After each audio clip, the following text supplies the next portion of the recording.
A Softball World Series Championship Saturday. It is the day on the calendar that every LGBTQ softball player and ally looks forward to from the start of the year until the actual day, and it is the day that they all aspire to meet.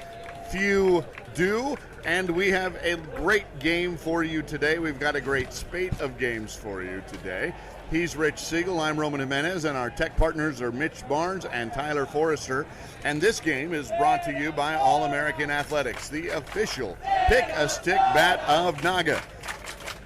They are the providers of all of the baseball bats or softball bats that you'll see here at this tournament in this pick-a-stick format. And our other sponsor is Miller Lite. And here to tell you all about them is Miller Lite itself. In just a minute. Miller Lite is brewed for great taste with only 96 calories and 0 grams of sugar. So when one's done, it's the perfect time to start another. Miller Lite, hold true.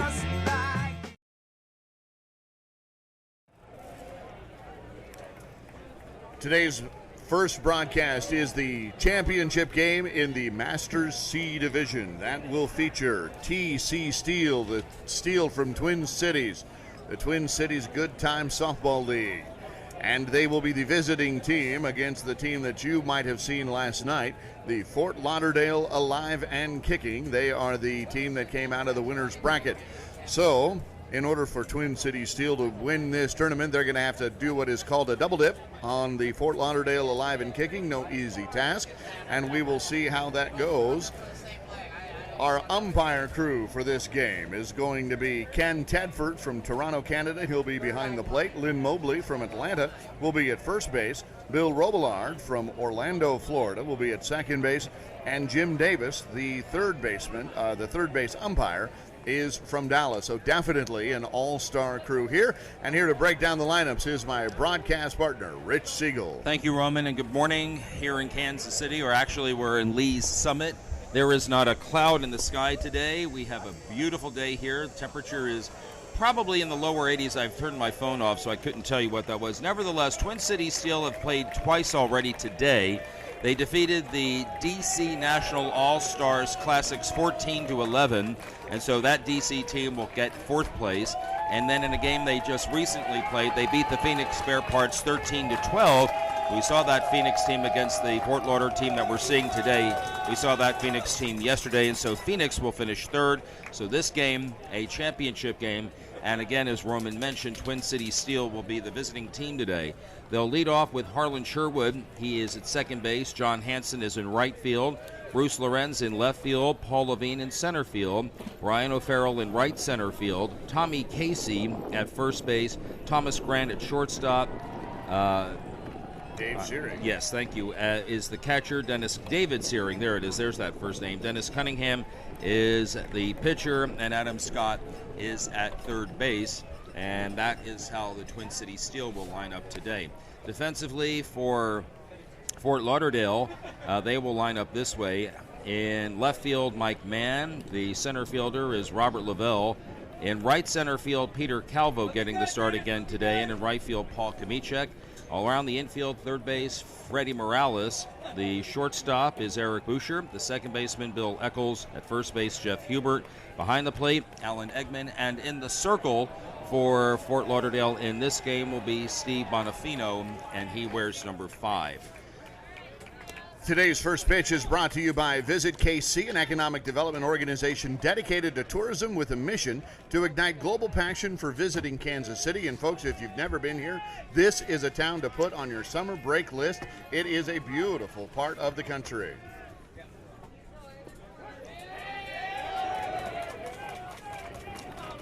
Bill Eccles is the leadoff batter for Fort Lauderdale, and he swings and hits one foul after taking a ball. It's 2 balls and 2 strikes. Hit the light post.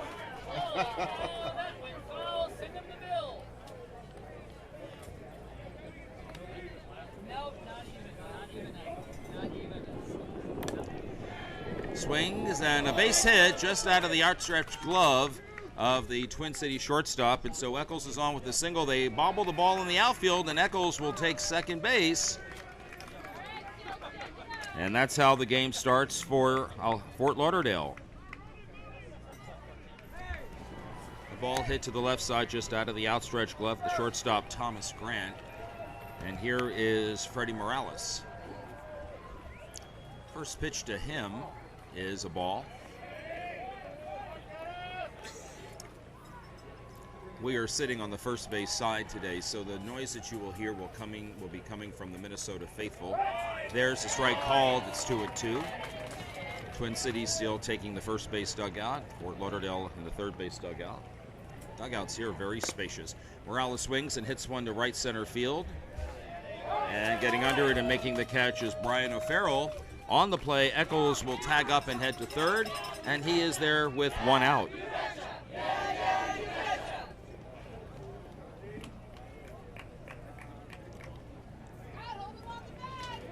Stephen Bonifino will bat next.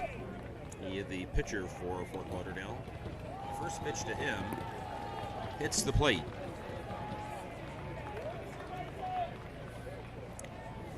The 2-1. A little bit deep, ball 3. 3 balls and a strike, runner at third and one out. And Bonifino takes a strike call. 3-2. Master C Championship game. Next pitch is swung on and hit in the hole in left field for a base hit. Eccles will score the first run of the game. Bonifino will hold at first base, and Fort Lauderdale takes the early lead. You get him on, get him over, get him in. That's right.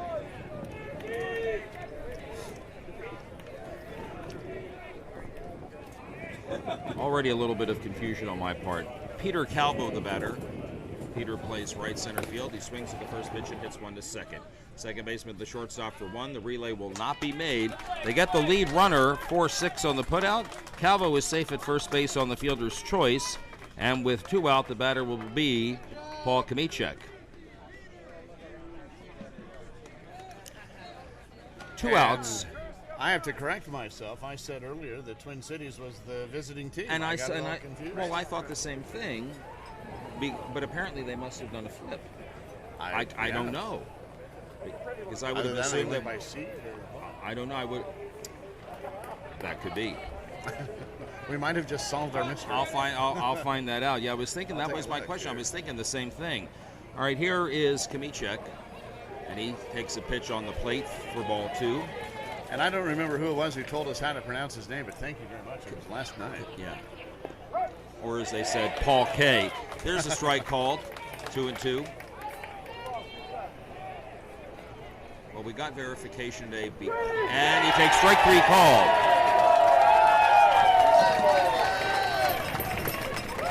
For Fort Lauderdale here in the top of the first, they score 1 run, 2 hits, 1 error, and 1 left on base.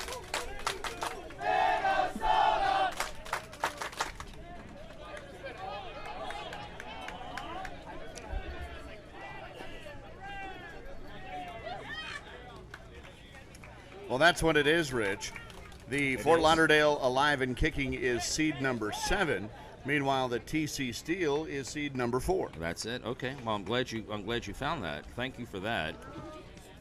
Well, I probably should have looked it up before I started. Well, no, I would have assumed that because they came through the winners bracket that meant that they would be the higher seed and not from actual seeding itself. But now I know for next time. So we'd already done it once, but we'll do it again. Defensively for Fort Lauderdale, Mike Mann in left, Robert Lavelle in center, in right center, Peter Calvo, and in right field, Paul Kamichek. At third base, Freddie Morales. The shortstop is Eric Boucher. The second baseman, Bill Eccles. At first base, Jeff Hubert. Behind the plate, Alan Eggman. And in the circle for the Alive and Kicking will be Stephen Bonifino. Twin Cities, Harlan Sherwood will be the leadoff batter as we start the bottom of the first. And again, Fort Lauderdale has the early lead, 1-0. And the error in the inning proved to be costly. If we were keeping such stats, I believe that run would be unearned. First pitch is an illegal pitch for ball 1. and now ball 2. So called illegal because it didn't reach the 6-foot threshold. It's between 6 and 12. And a strike call, 2-2.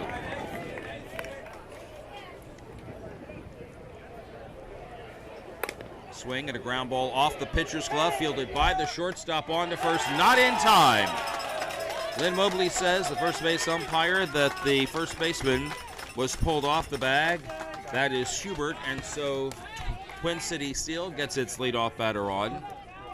It'll be a single as it went off the pitcher's glove, had to go high for it, deflected it to the shortstop, almost made a good play. John Hansen, the right fielder, bats next. And in the on-deck circle is Bruce Lorenz. Swinging at the first pitch and goes opposite field, a single to right field. Sherwood around second, heads to third. There'll be no play. First and third, and nobody out.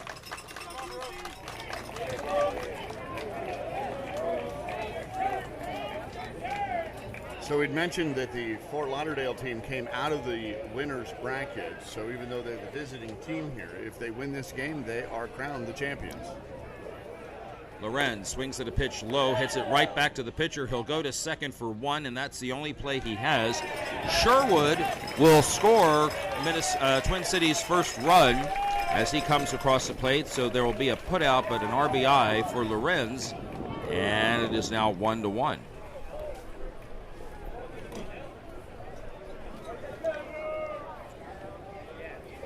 Paul Levine is the center fielder. He takes a strike called in the outside corner. 1 ball, 2 strikes. Next one. Swung on and hit back to the pitcher off his glove. There's a recovery. A flip to second base is safe. Not in time. Pitcher bobbled the ball. He backhanded it to second base. Now there'll be a conversation as the umpires will all get together. I think they're wanting to make sure that that second base umpire, Bill Robillard, is going to want to make sure that he made the right call there, so he's going to check with his crew, and they are correct. It looked like to the naked eye that Robillard had the right call there. Because of the arc of the throw to the second baseman, covering from the pitcher. Ryan O'Farrell swings at the first pitch and hits a grounder to second base. Second baseman flips to the shortstop, who drops the ball, and all runners are safe.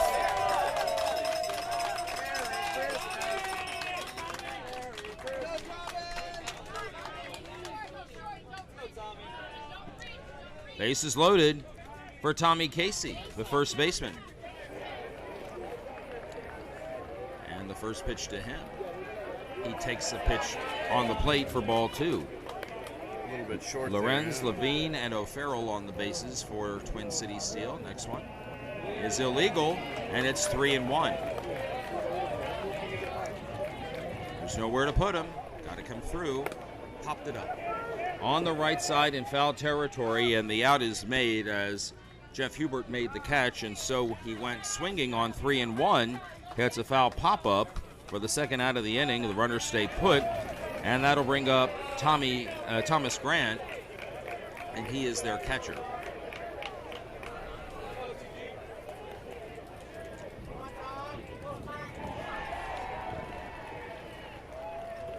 He swings and hits one, caught! Nice diving catch by Freddie Morales at third base. He had to range a little bit to his left, made the dive, and makes the catch and saves at least a run, maybe 2. And that's how the first inning ends, on the line drive caught by Morales. Minnesota Twin City Steel picks up a run here in the bottom of the first, and our game is tied. What a great catch. 1-1.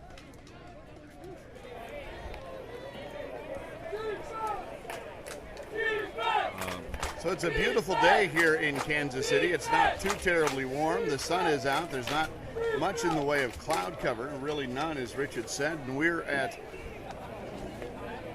Frank White Jr. Softball Complex here just outside of Kansas City in Lee's Summit, Missouri. Cute little hamlet, actually, because there's this nice little villagey area just down the street from here, next to a beautiful golf course and nice little quaint downtown area. It's very cute out here. Kansas City has really impressed me with it's a great town. Very pretty. This is the first time I've been here since the 70s. By the way, Jeff Hubert leads off for Fort Lauderdale. In the top of the second, he takes a ball. Had a chance to go visit the Stonehenge, the War Memorial. It's been a great tourist city for this World Series. Fly ball down the left field line is caught. Catch made by Bruce Lorenz, and that's the first out here in the top of the second. Yeah, I had a chance to visit the Negro League Baseball Museum. I hadn't had a chance to go there. A mile or so away from our hotel. It's amazing. So I have a late flight tomorrow. I have a chance. That was the one thing I wanted to try to do of everything, but I hadn't had a chance to do it yet. Well, that and lots of barbecue eating. And that did not disappoint, folks. Mike Mann, the batter, takes the ball. Swings and hits one up the middle, past the pitcher and into center field for a base hit.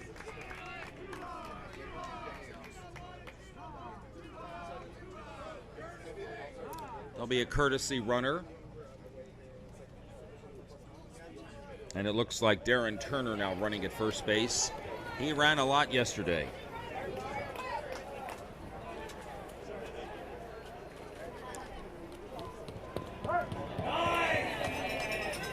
Alan Eggman takes a strike called.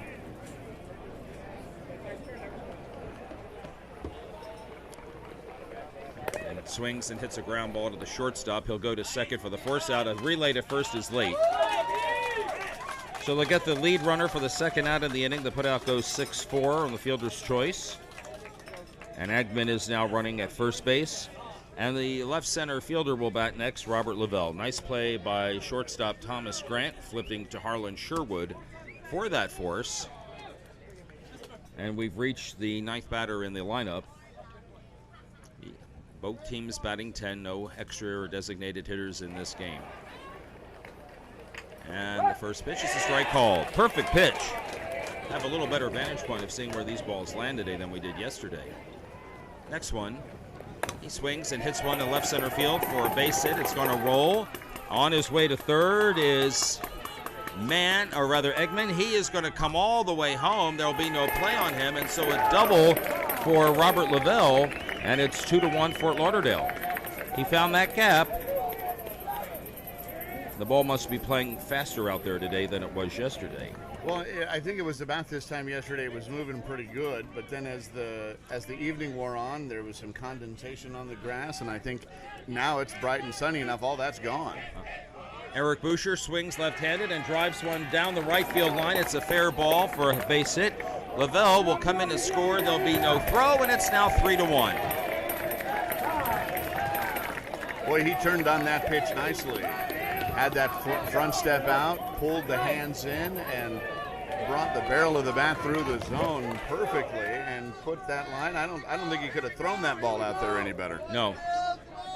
Two-out rally going here. Bill Eccles will bat. He singled in the first inning and scored Fort Lauderdale's first run. He's their second baseman, and the first pitch is a ball.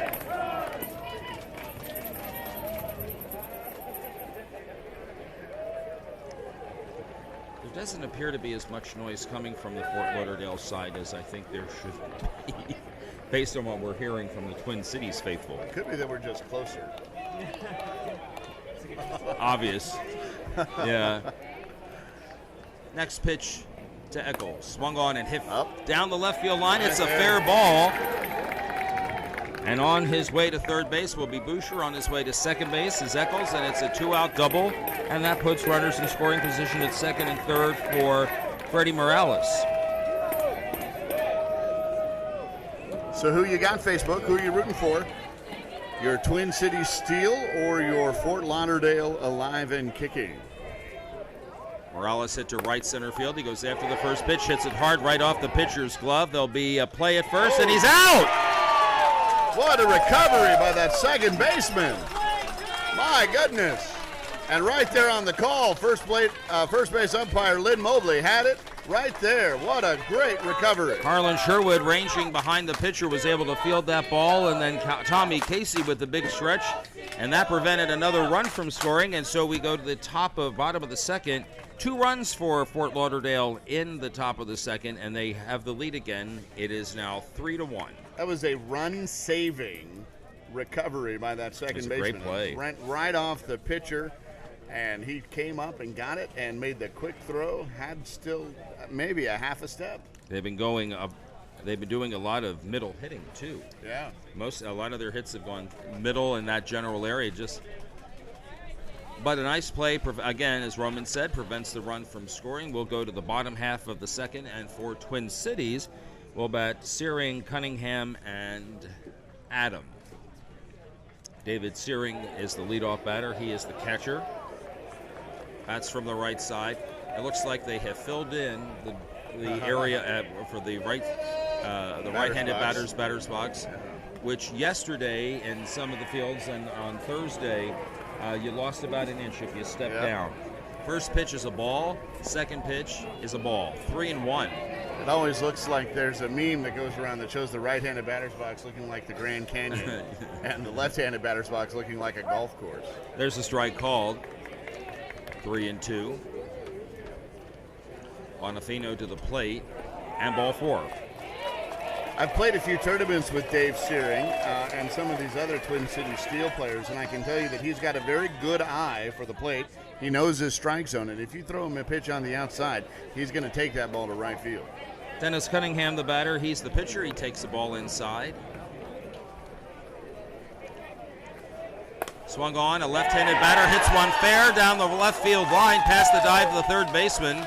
Morales on the play. Searing will take second base, and Twin Cities has something going early in the bottom of the second with runners at first and second, and nobody out. I thought Morales did a good job just to get a glove on that. Yes. Slow that down. He sure did. Otherwise, that ball might have rolled all the way to the fence. Yeah, with where the left fielder is playing, that's entirely possible. Scott Adam, the last batter in their lineup, is now batting, and he takes a ball.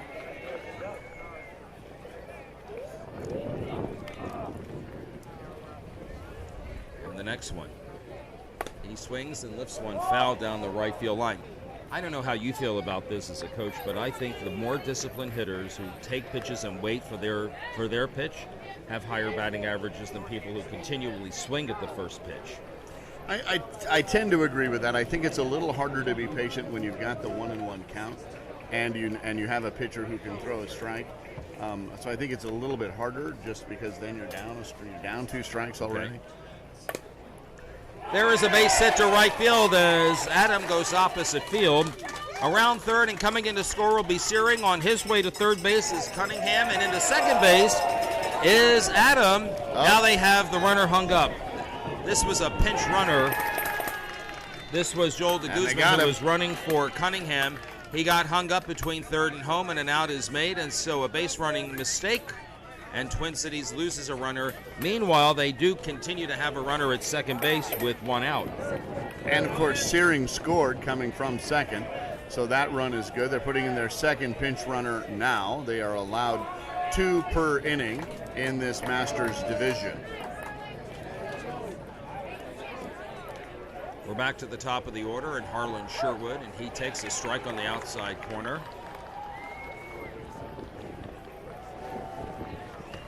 Bonifino comes right back. Sherwood swings and hits a ground ball to third. Bobbled by the third baseman. He has no play.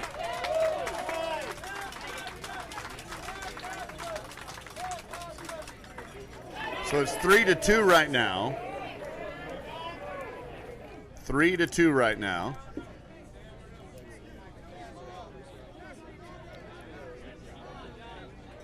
John Hansen singled his first time up. First and second. 1 out, and a swing and a fly ball hit to left center field shallow. Coming in and making the catch is the left center fielder Robert Lavelle, and that is the second out of the inning. And with runners still at first and second, the batter will be Bruce Lorenz, the left fielder, who hit into a fielder's choice back to the pitcher in the first inning. There is still a runner in scoring position. One of the many balls hit back to the pitcher we've seen already in two innings. First pitch to Lorenz is a strike call. He'll be protecting the plate a little more, and the next one to him is deep and inside for ball 2. Good 2-strike pitch, though. Pitch a little high, ball 3. The count is full.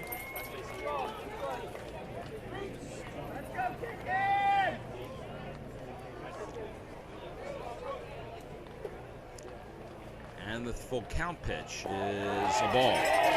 So now the bases are loaded.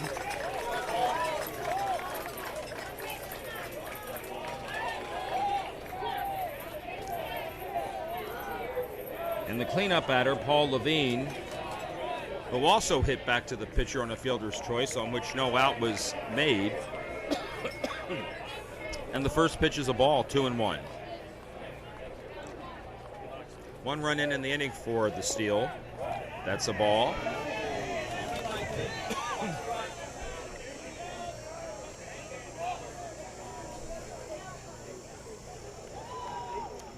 Bases loaded, 3-1. And that pitch is low, and there's an RBI walk for Paul Levine.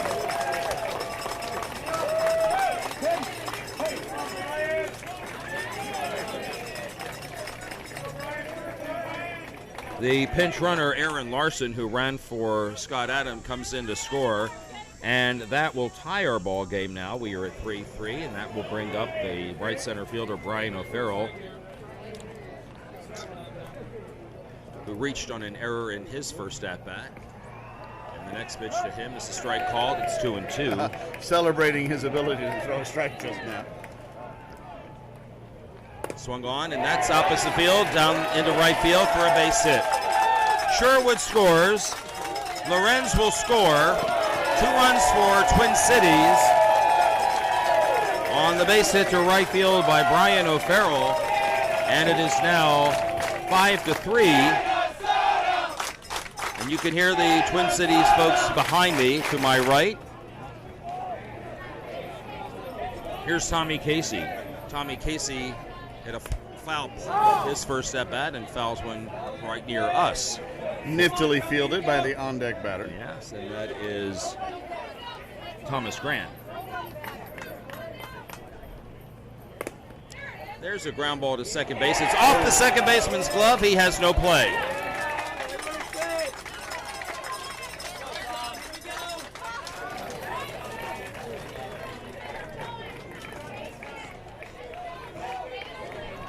Thomas Grant will be the 10th batter of the inning, so that means that Twin City Steel has batted around. He can add to the lead, and he swings and hits one right back to the pitcher on the first pitch, and Bonifino will make the play himself onto the first baseman, and the inning is over. 4 runs for Twin City Steel in the bottom of the second, and they take the lead after 2. It is Twin City Steel 5, and Fort Lauderdale alive and kicking 3.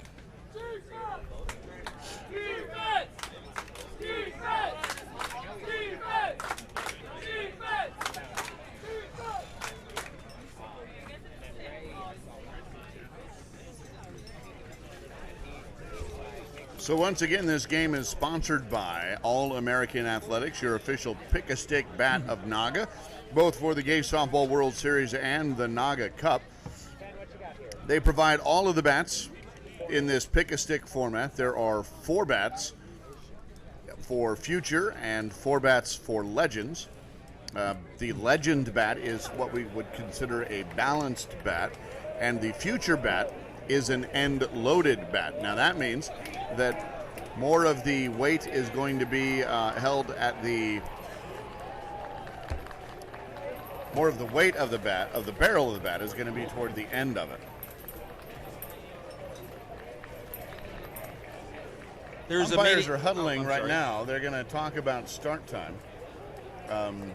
There was a question as to what the actual clock time was when the game began, and they're going to discuss that now and see if they can get all on the same page.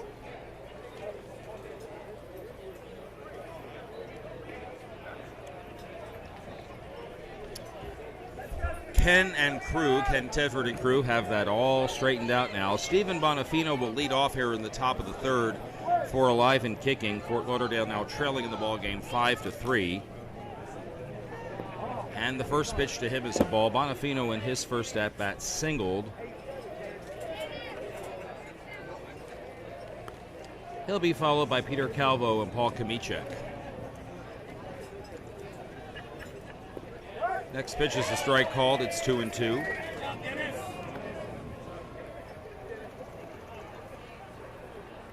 pitch high, but swung on and hit right over the pitcher's outstretched glove to the second baseman, who makes the play to first. And that's out number one. Nice play by Harlan Sherwood to make that play. And so Bonifino is retired 4-3 for the first out in the top of the third. Peter Calvo will bat, and he hit into a fielder's choice to the second baseman in his first at bat. He was originally not listed in their starting lineup, but last minute a change was made and he is starting. And he lines a base hit to right center field, and he's a one-out base runner.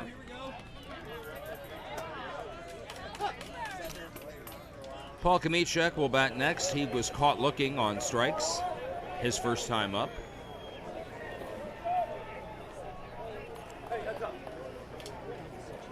You ever get caught looking on strikes? Oh, I've gotten out every way you can possibly.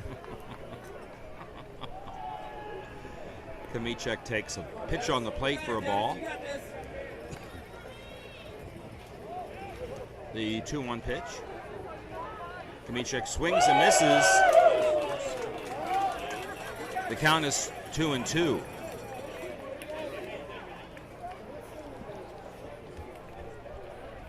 Swung on and hit to center field. It's in for a single. Ball is bobbled by the left center fielder, and that will allow the runner to get to third. Bonifino being run for by Darren Turner, and Turner taking advantage of the bobble in left center field goes to third base. It'll be first and third and one out for Jeff Hubert.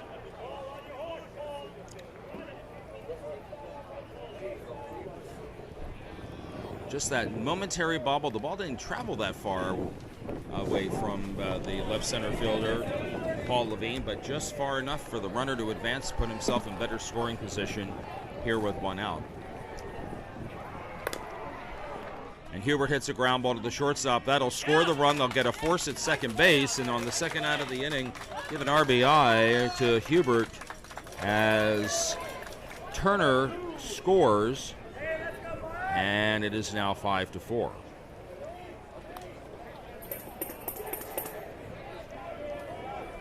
Mike Mann, the batter, he singled up the middle in his first plate appearance.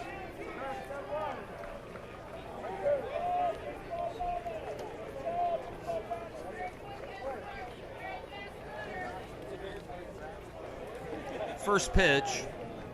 Swing and a bouncing ball to the right side is fielded by the first baseman barehanded, and he lost the ball. And so all runners are safe as Hubert takes second and Mann will be safe at first. That ball was more designed to be fielded by the second baseman than the first baseman.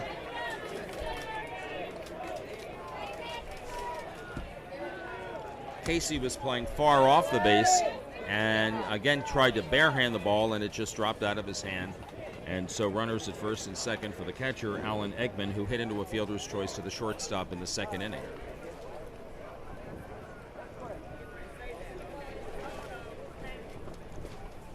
He swings at the first pitch and hits a grounder to second. It is off the second baseman's shoulder. That will allow the runner to score as Turner scores again. We've seen a lot of him. He's very fast. He surely is. Meanwhile, on the play, Mann will hold at third base, and Eggman will hold at first base.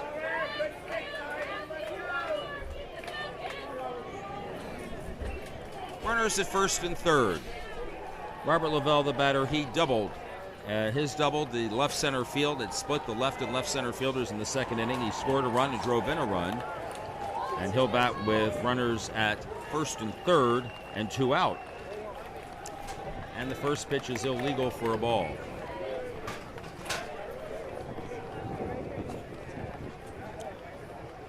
Two 2-1 pitch. And a strike call. Apparently, Lavelle tried to make himself as short a target as possible, but the home plate umpire, Ken Tedford, would have no part of it, so that makes the count 2 balls and 2 strikes.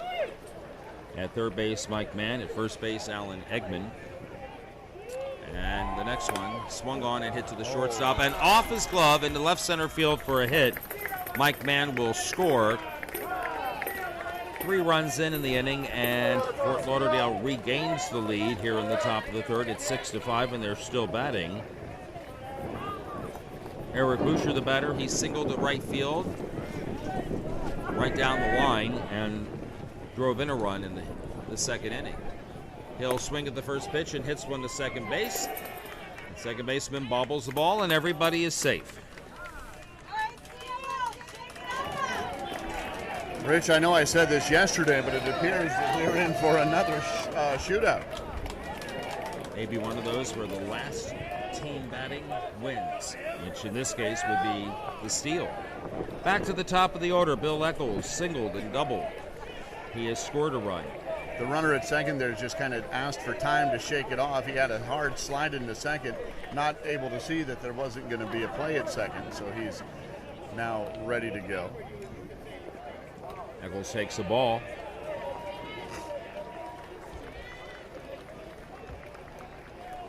The 2-1 is a strike called. Bases loaded. 2 outs.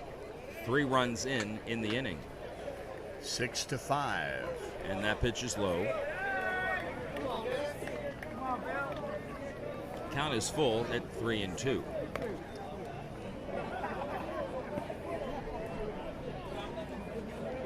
And the next one. Eccles swings and lifts one foul and almost caught. That was almost a really good play by the catcher, David Searing, just out of his reach. He was moving away from us, so I don't know how much of his glove he got on that. But our count is still full, and the courtesy foul has already been used. Full count pitch coming again. And here it is. There's a swing and a fly ball hit out into left field. The ball drops for a base hit. 2 runs will score, and the other runner going to third is in. The ball gets by the third baseman, and that will allow Eccles to take second. Eggman and Lavelle just scored, and again Boucher went to third. That'll be 5 runs in this inning. 8-5 in the top of the third. And in this inning, Alive and Kicking is batted around as the 10th batter in the inning comes to play, to Freddie Morales, and he swings at the first pitch and grounds one to short. On to first, and the inning is over, but not before Fort Lauderdale Alive and Kicking scores 5 runs, 1, 2, 3, 4, 5, and we go to the bottom of the third on our new score, Fort Lauderdale Alive and Kicking 8, and Twin City Steel 5. So just a quick program note. Again, we've got this Masters C Championship game for you live here. And then after this game, we will take a quick break to reset all of our equipment, and we'll be back at a little after 12:10 for the A Division Championship. And then that will go for about an hour and or 7 innings. This game goes for 7 innings. And then at the 1:15, we will have the C Division Championship. And again, these times are all central time zone, so left coast take 2 hours away from that, east coast add an hour. So we should have the C Division Championship game for you at 1:15 tournament time, which could be 15 or 20 minutes on either side of that. Correct. David Searing leads off in the bottom of the third for Twin City Steel. He singled to left field in the second inning and scored a run. He swings at this pitch and lifts one on the right side. A pop-up is caught. Catch is made by second baseman Bill Eccles, and that's out number 1 here in the bottom of the third. And that'll bring up Dennis Cunningham. Dennis is the pitcher. He singled in his first at-bat. He also hit one down the left field line. First pitch to him. Actually, in Searing's first at-bat, I apologize, he walked and scored in his first at-bat. And now Cunningham, who singled to left, takes a ball and now takes another ball on an illegal pitch. And the count is 3-1. And now a walk.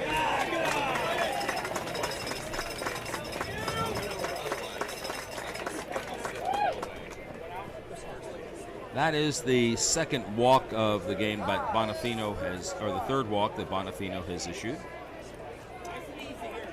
Here's Scott Adam. Scott Adam hit a double in his first at-bat, and he swings and grounds one to the second baseman. Nice play by the second baseman, Eccles. The relay throw to first is late, so they get the lead runner for the second out of the inning, and the putout will go 4-6. And on the play, Adam is safe at first base. The putout will go Eccles on to Boucher, and that's out number 2. And we'll go back to the top of the order for Harlan Sherwood, who has singled. He has reached on an error and hits one to left center field, right to the left center fielder, Robert Lavelle, and the inning is over. No runs, no hits, and 1 left for Twin City Steel. In the bottom of the third, we go to the top of the fourth, and our score remains Fort Lauderdale alive and kicking 8, and the Twin City Steel 5 here on the Cloud Sports Network. So just a quick reminder to our viewers out there. Yesterday you watched games that were all about time.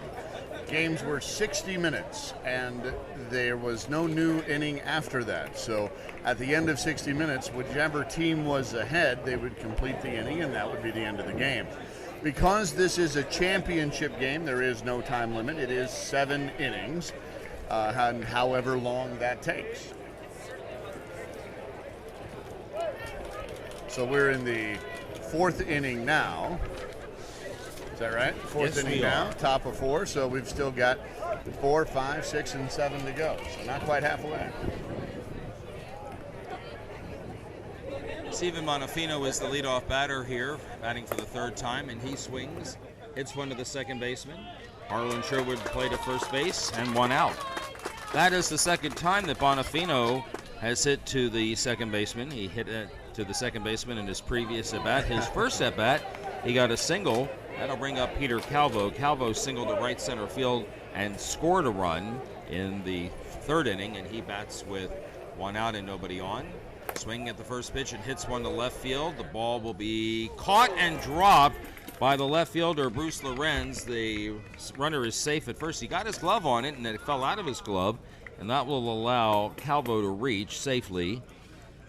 I think the trick to that one was that the ball was knuckling. I don't know if you could see that or not. I but couldn't. The way he squared up on it just caused that ball to knuckle, and it hit him in the heel of the glove, and then it just came right back out again. Paul Kamichek is batting. He has been called out on strikes looking, and he singled. Runner at first base and 1 out. The umpire's doing a little bit of housekeeping, wanting to make sure there's an on-deck batter there taking care of the bats that didn't make it into the barrel, the bucket. First pitch. Kamichek takes a strike call.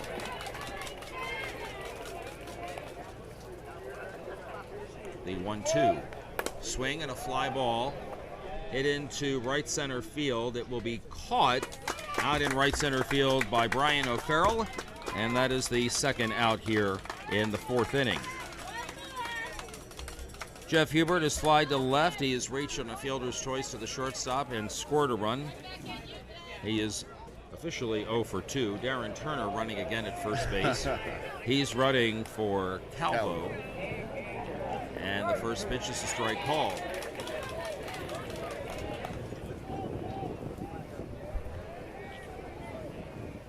Swung on, hit a fly ball to left field, retreating a few steps to his left, and making the catch is Bruce Lorenz, and that is the inning.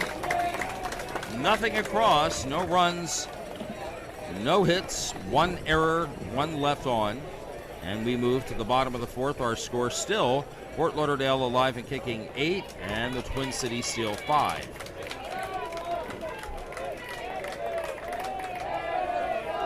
You can hear the fans for Minnesota and the Minnesota faithful. We, the North, have descended here in the Midwest. I wonder how far it is from Minneapolis to Kansas City. We should ask. Should I yell and ask him? Well, then we might get 20 people in. Let's ask Google here real quick. Here in the bottom of the 4th inning, John Hansen will lead off. He is singled and flied to left center field. 437 miles. So the time-wise would be what? 6 hours and 13 minutes in a car. Too long. Here's a drive to the alley in left center field. That's going to get down and roll to the fence. Hansen on his way to second will hold up with a leadoff double, and that's how the bottom of the fourth will start for the Twin Cities Steel.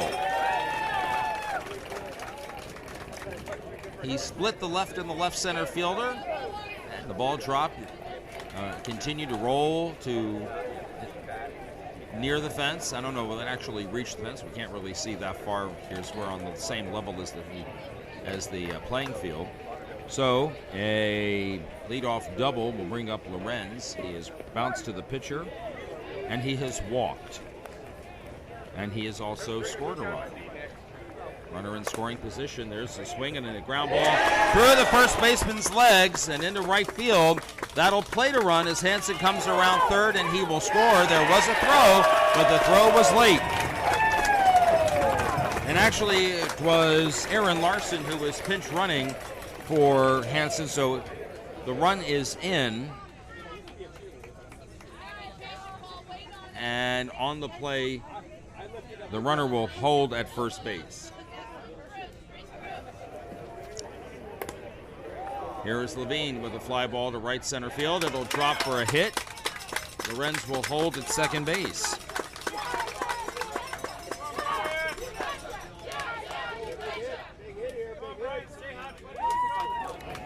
Ryan O'Farrell has grounded to the second baseman. He reached on an error on that play as there was no catch to the shortstop, and then he got a single. And he swings and hits one to right center field. That hangs up, and a catch is made by close play. They've got him. And now they have a runner hung up between first and second. And the runner from third is not going yet. Third is not moving. No, oh, the third base coach is not. The third base coach did nothing to help that. Meanwhile, the runner that got caught between first and second is out, and I believe that is Levine. You can see that Levine was signaling to the runner to go and trying to take as much time as he could to get the out to get the run home before he would be called out. But that runner had roots in his feet. He wasn't moving. So that is the second out of the inning. It'll go as a double play, and it'll bring up Tommy Casey. And Tommy Casey takes a ball. Casey has hit a foul pop-up. There's a swing. This is actually David Martinez batting for Tommy Casey, and he flies out to center field. So there was a pinch hitter that we didn't get note of until we recognized the number. So Tommy Casey is out on a fly ball to left center field, and one run scores for Twin Cities. And we go to the top of the fifth. 8-6 our score. I think that might have been definitely obviously it's a missed opportunity, because with Searing's fly ball, or Martinez's fly ball just now, that run very well could have scored from here. Roman, it's base coaching. It is. Yeah, it really is. It's base coaching. Well, that's assuming the base coach wasn't telling him to go and he just didn't listen. Because we have certainly seen when players haven't decided to do what they've been instructed. If you have to yell, you yell. Yeah. Can't touch them, but you can yell at them. Have you yelled at a few players, Rich? Trust me. This I trust. I've been coaching mostly third, but occasionally first, for as long as I've been in organized softball, which goes back to my college days in the 70s, because I was not good enough to play. So I found my niche. But I absolutely refuse to lose a game because of bad base running. Absolutely refuse. We're in top of 5 now, so we have gone halfway, a little more than. And fly ball hit out to left center field by Mike Mann, and catch is made by Paul Levine, and that's out number 1 here in the top of the 5th. Alan Eggman, the batter, he's the catcher. He has reached on a fielder's choice to the shortstop and on an error earlier in this game. He has scored 2 runs coming out of the number 8 position. And the first pitch to him. Here's a swing and a ground ball up the middle, through for a base hit. It's another one up the middle. So he is a one-out base runner for Robert Lavelle, who has doubled and singled and scored 2 runs.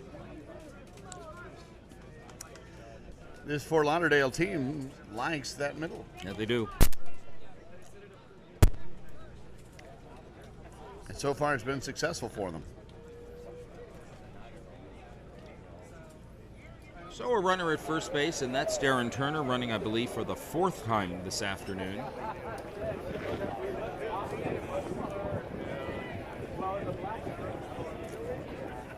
All things that we've seen, he is their fastest man. The first pitch to Lavelle is a ball. 2 balls and a strike. There's the strike call. 2-2.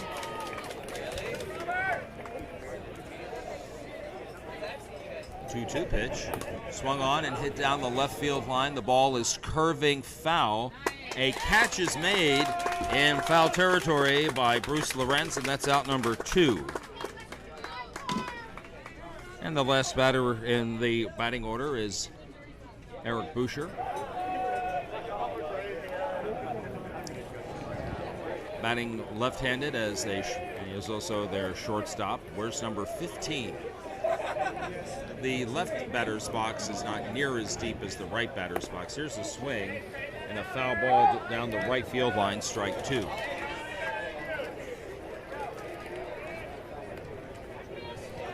A little late to the general housekeeping of the rules of softball. And Boucher swings and hits one right past the second baseman and into right center field for a hit. Here comes Eggman on his way, or Turner running for Eggman on his way to third, and it's runners at first and third. In our game here, you will start with a 1-1 count all the time, 1-1, and then go from there.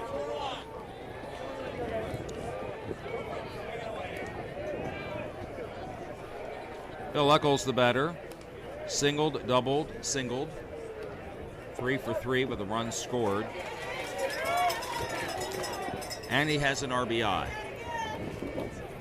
Next pitch to him after ball 2 is now ball 3.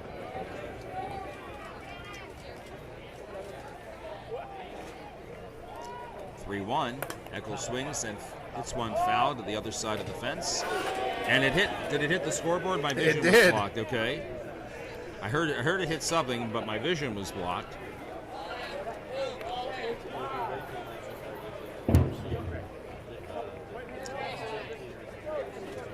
(8-6). Fort Lauderdale over Twin City Steel.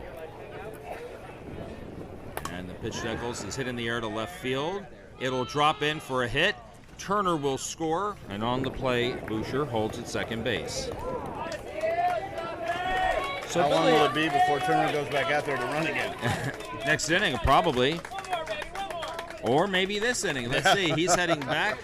There he goes. I believe he's going to go and coach first. He's going to coach first. Which would suggest that we're Boucher or Boucher. How do you say it? They said Boucher. So if Boucher gets on, then that could be that we'll see Turner run then. We're in the top of the 5th inning here. Fort Lauderdale is up 9-6 in the Masters C Division Championship game. Freddie Morales is 0 for 3. He is fly to right center, grounded back to the pitcher on a play that was fielded by the second baseman, and then grounded to short. So he's 0 for 3.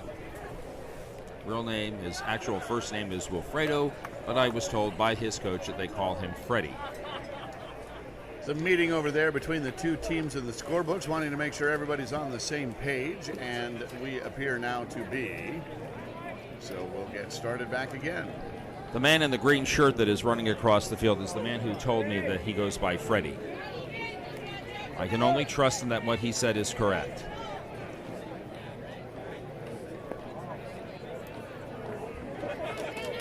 And the first pitch is a ball. Morales can add to the lead. He takes a strike. It is 9-6 here in the top of the 5th, and a pitch is just in front of the plate. 3 balls and 2 strikes. Morales swings and lifts one in the air high to right center field. And a corn as the catch is made by Brian O'Farrell, and that ends the top of the 5th for Fort Lauderdale, but they add another run, and it will be Twin Cities' turn to bat here in the bottom of the 5th. Our new score: the Fort Lauderdale alive and kicking, 9. The Twin Cities Steel, 6. If Fort Lauderdale wins this game, They are your Masters C champion. If Twin City Steel wins this game, we will play the if game, and that will determine the champion in Masters C.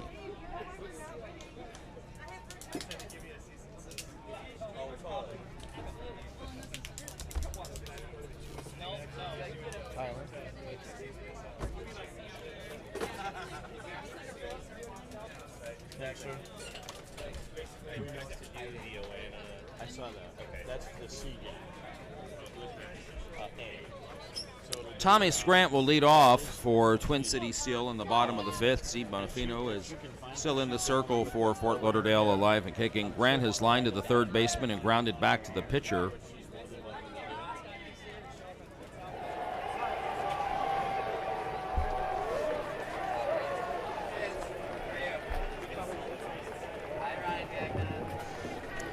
And the first pitch is swung on and hit foul into left field. And was the catch made? The catcher blocked my vision. Yeah. I'm going to assume that he made the catch because I heard cheering from that side. And so that is out number one, as that catch was made in foul territory by Mike Mann. And that will bring up David Searing, who has walked and popped to the second baseman.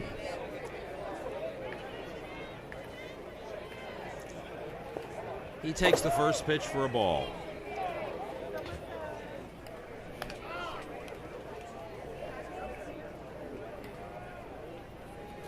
There's a swing and a bouncer back to the pitcher. Fields it backhanded on the first and low, but caught.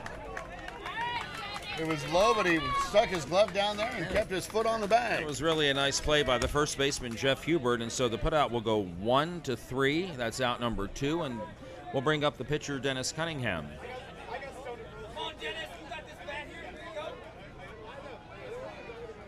First pitch to Cunningham, swung on and grounded to shortstop. A couple of hops to the shortstop, ball into first in time, and Cunningham is out. And for the first time this afternoon, we have 3 up and 3 down for either team, and this one happens to have affected Twin Cities.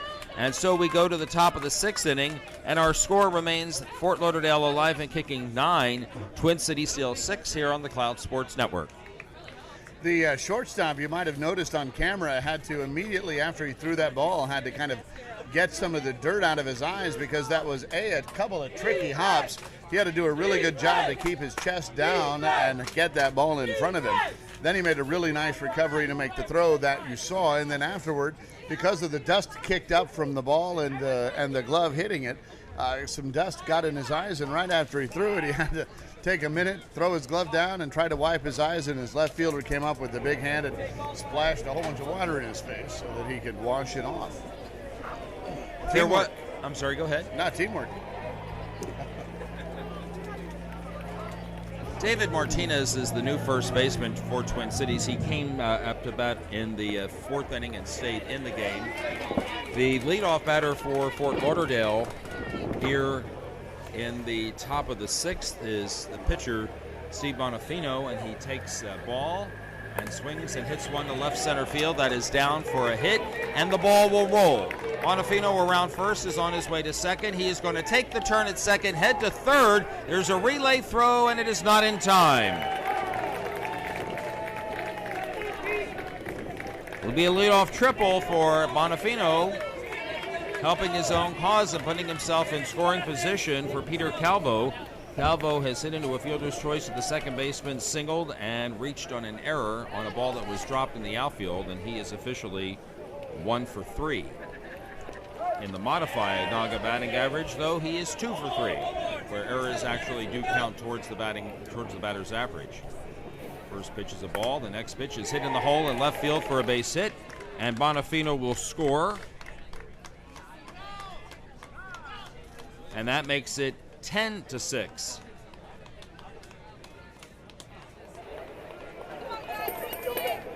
Here's Paul Kamichek. He has been caught looking, hit a base hit, fly ball to right center, so he is 1 for 3.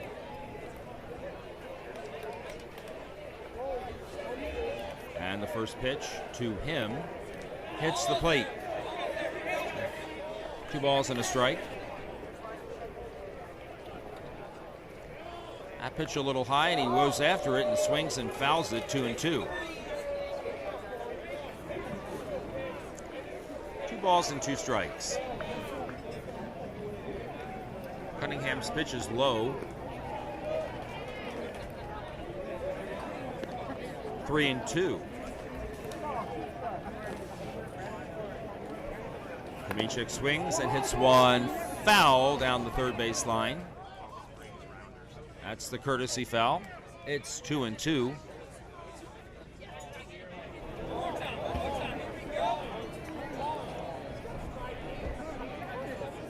Three balls and 2 strikes. A runner at first base.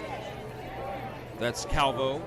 Turner not running in this one. Here's a ground ball foul down the third base line. And so that is a strikeout on the foul ball, and that's out number 2. Out number 1. Jeff Hubert has flied to left, grounded to shortstop, and flied to left. He's also scored a run. He's 0 for 3. We're in the top of the 6th. The guests are the Fort Lauderdale Alive and Kicking. They have 10 against the Twin City Seal, the home team, with 6.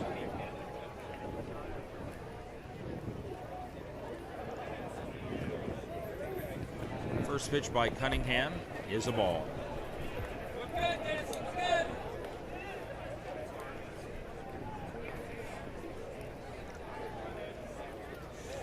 The next one is swung on, base hit into left field. Hubert on, and on the play Calvo will stop at second base.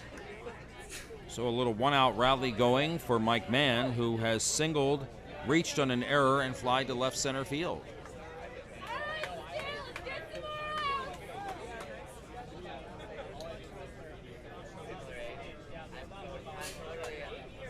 First pitch to Mann. Hits the plate.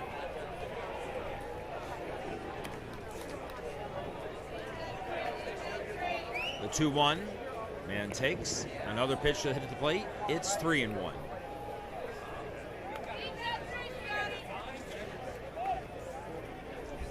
Three balls and a strike.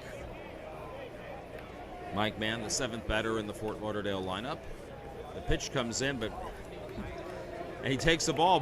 Mann was just doing some groundskeeping work in that first base batter's box. The pitch came in and it was low for ball, and now the bases are loaded. Alan Eggman has grounded to the shortstop, reached on an error by the second baseman, singled, and he has scored all 3 times that he's been on. And he can bust this game open. First pitch is swung on, and he lifts one in the air to center field. The left center fielder is over. He will make the catch, and on the play on the sacrifice fly, Calvo will score, and it is now 11-6.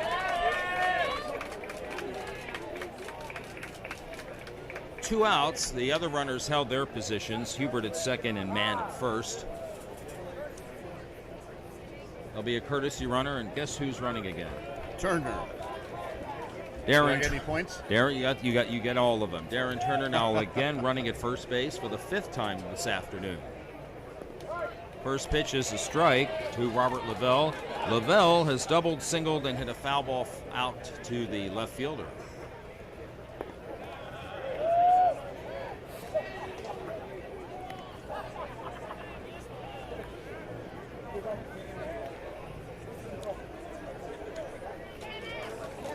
Lavelle doing his impersonation of the smallest ball player to ever play in Major League Baseball, Eddie Goodell, but again, the home plate umpire not buying it. He hits a ground ball to short, and the force out at second base erases Turner. The inning is over. 2 more runs, though, for Fort Lauderdale in the 6th inning, and they continue to lead. The score is now Fort Lauderdale Alive and Kicking 11, and Twin City Steel 6. Do we know who the Las Vegas or the Charlie's Phoenix folks are playing? I am so glad you asked. You must have been reading my mind, because I'm filling out the lineup now. Our very next game will be the A Division Championship between Phoenix Charlies, coming out of the winner's bracket, against, guess who? The Palm Springs Rounders 2.0. Your friend Duke Coulis. Duke Coulis, Philip Garrett, Jeff Davidson, George Davidson, one of the more colorful pitchers out there, and Rounders, by virtue of their number 1 seed, from what we've been able to determine, will be the home team. Phoenix Charlies will be the visiting team, but coming out of the winner's bracket.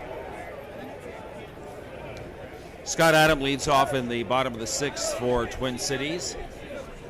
They trail by 5. And the first pitch is a strike called. Scott Adam has doubled, and he is also grounded out to the second baseman. He swings and lifts one foul down the left field line onto the warning track, and that is 2 balls and 2 strikes.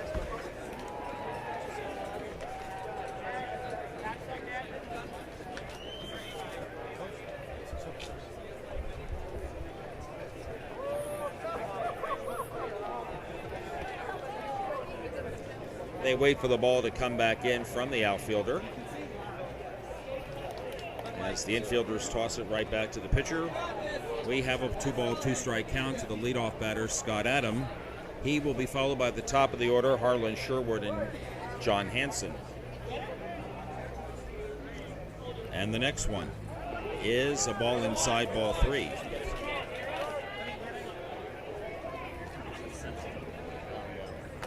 Bonifino's pitch is inside. Now the count is 3-2.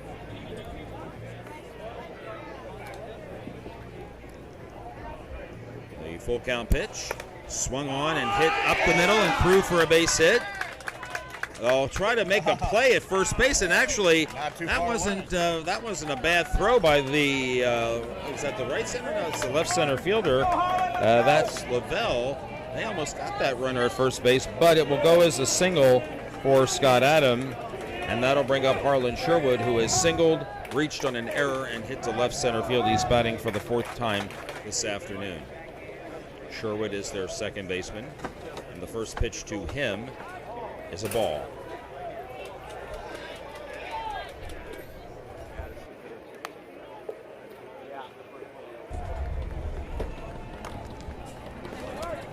There's a strike called.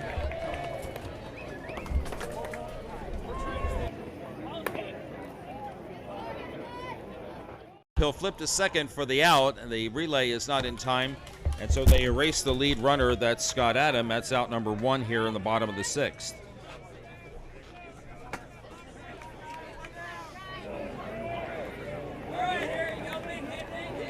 John Hansen has singled, fly to left center field, doubled. He has scored a run.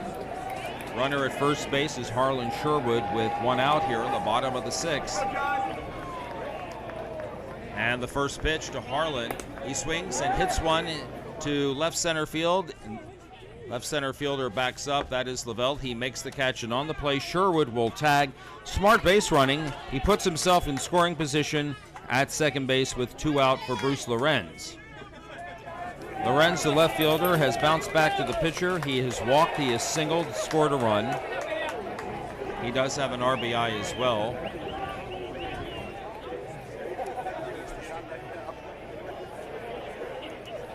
First pitch to him is a ball. Swung on and fouled. Just to the left of the on-deck hitter, Paul Levine. 2-2. There's a swing and a base hit to right center field. Coming around third is Sherwood, and so that aggressive base running where he put himself in scoring position turned out to be good because he scores the run. RBI single for Bruce. It's now 11-7.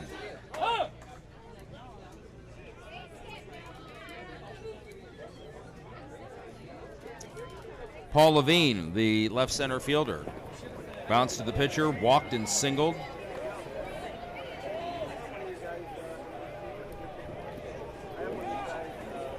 Takes the ball.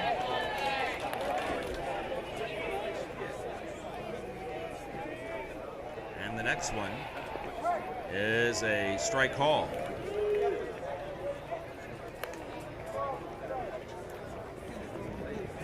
Here's the next pitch. And he walked. No, caught looking. Oh, thanks. That's the second called third strike today, and that ends the inning. 1 run for Twin Cities, so they cut into the lead ever so slightly. It is now 11-7 as we go to the top of the 7th here on the Cloud Sports Network.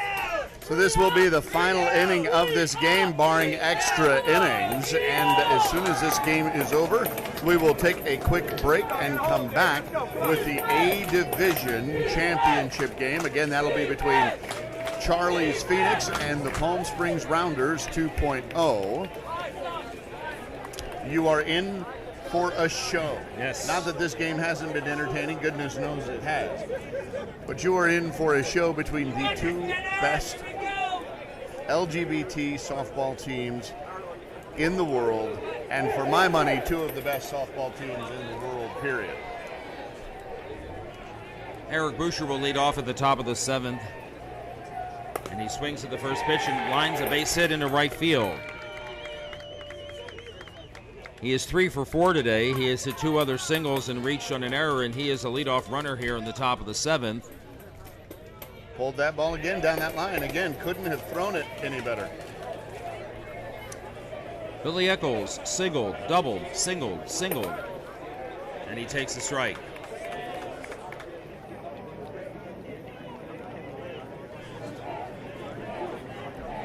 We're losing our donuts, Rich. They have melted. Gosh, well, that's too bad. There's a ball. They were good while they lasted. 2 and 2.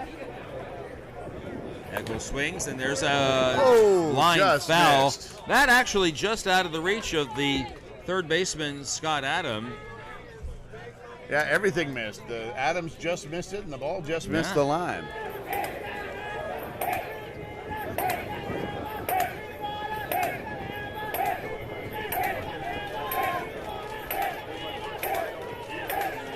Two balls and 2 strikes. Runner at first base is Boucher.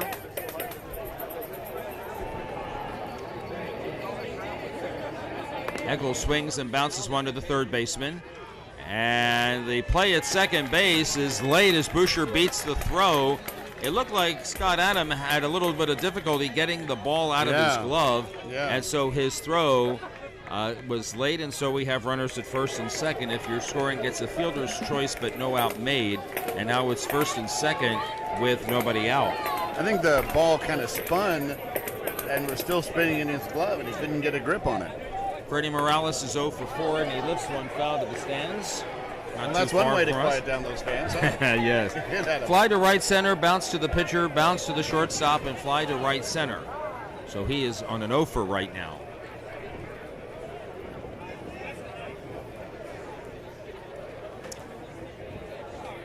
The next pitch. Swing and a base hit into right center field. The ball is bobbled out there momentarily. The run scores.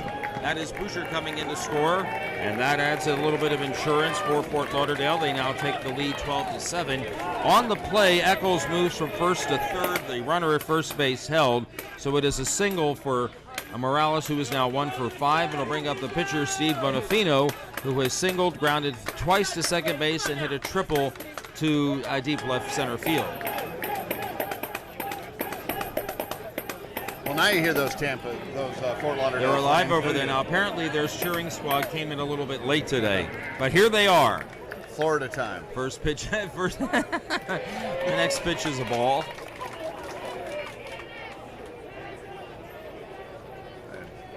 Bonifino waits. He takes all those airport closures ball in Florida. Right. Right. Good call. 3 balls and a strike. And swung on, and here is a fly ball foul down the right field line. There will be no play. I imagine that's the height of the 12-foot arc zone there, and if he goes up any higher, I imagine we'll see the left hand extended by home plate umpire. Darren Turner with the very colorful shoes is now running at first base, and this is the 5th time in the 7 innings that we've played that he's been a runner. Interesting fact, those shoes were actually blue when he started, but because of how much running, they've changed colors. Bonifino takes ball 4.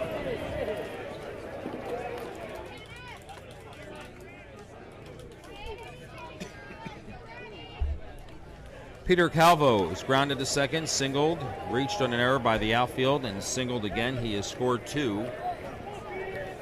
We have runners on all bases. Do we have any outs yet? We have one We have no outs. I was trying to figure out where that was, yeah. There's a run-in the inning, and here's Calvo lifting one to the alley in right center field. The ball drops in front of the right fielder for a hit. Eccles scores. Turner running for Morales will hold it third. Bonifino to second. And a single for Calvo. That's something we haven't seen much with Turner running the bases, is going station to station. That ball was hit rather shallow, but it at least gets another run in and a little more insurance now. Our score is now 13-7 for Fort Lauderdale here in our Masters C Championship game. Paul Kamichek, the batter. He swings and fouls one. He has been caught looking on strikes, got a single, hit to right center, and then fouled out. He had reached his courtesy foul, hit another one, and so that results in an automatic out. Kamichek swings, pops one up on the infield. Wynn's getting a hold of it. Second baseman comes in and makes the grab. Harlan Sherwood making the catch, and that is out number one. Home plate umpire Ken Tedford called that infield fly almost the minute it left off the batter's bat. Again, he's from Toronto. We've got Lynn Mobley over at first from Atlanta, Bill Robillard from Orlando over at second, and Jim Davis from Dallas over at third. And here's Jeff Hubert. Fly to left, grounded to short, fly to left, and singled. 13-7, Fort Lauderdale alive and kicking. Here's the next pitch. It's a strike call, 2 balls and 2 strikes.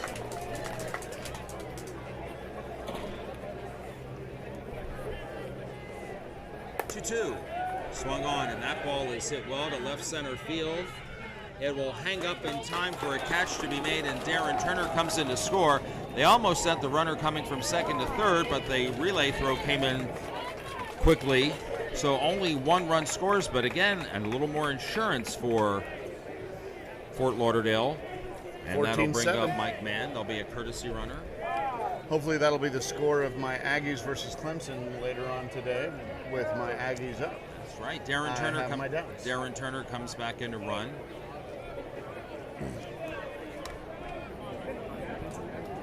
We have runners at second and third now, as all runners did tag up.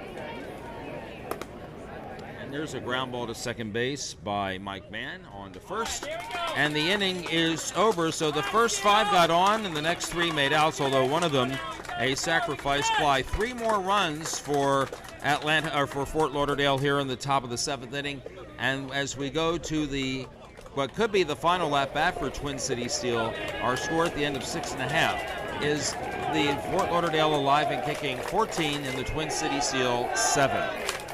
So just again, a quick program reminder. Once this game is over, we will shut down everything and restart almost immediately after. It'll be about a 3 or a 4 minute delay while we reset everything. Then we will bring you the A Division Championship game, and again, that's between the Palm Springs Rounders 2.0 and coming out of the winner's bracket, Phoenix Charlies.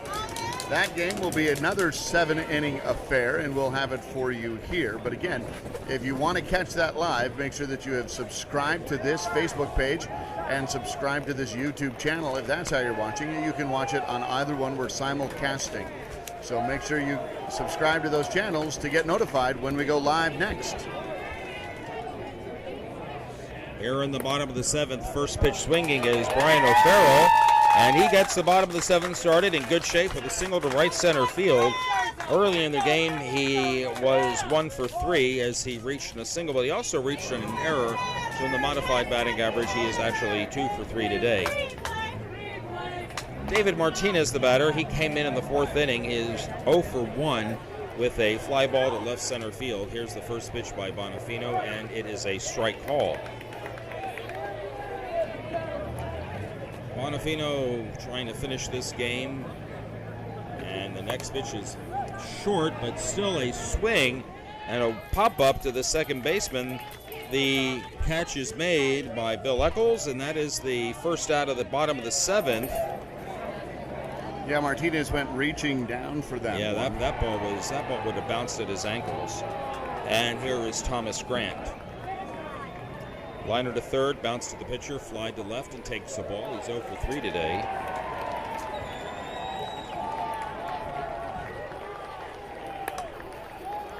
And here is a fly ball hit into shallow left field. They had him played perfectly. The out is made. As the left fielder, Mike Mann, made the catch. Down to the last out.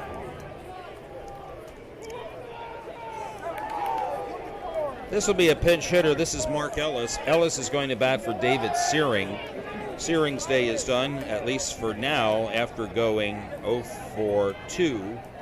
He walked, he had popped his second, and he bounced back to the pitcher, but now a pinch hitter, Mark Ellis.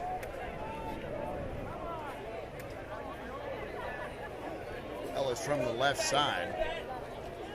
First pitch to Ellis is a ball on the plate. And the next one. Here's a swing and a grounder to second base. On to first, and that's your ball game. Put out will go Eccles to Jeff Hubert, and the Fort Lauderdale Alive and Kicking have won the Masters C here in the 2019 Naga Gay Softball World Series. Our final score here this afternoon will be the Fort Lauderdale Alive and Kicking 14 and the Twin City Steel 7.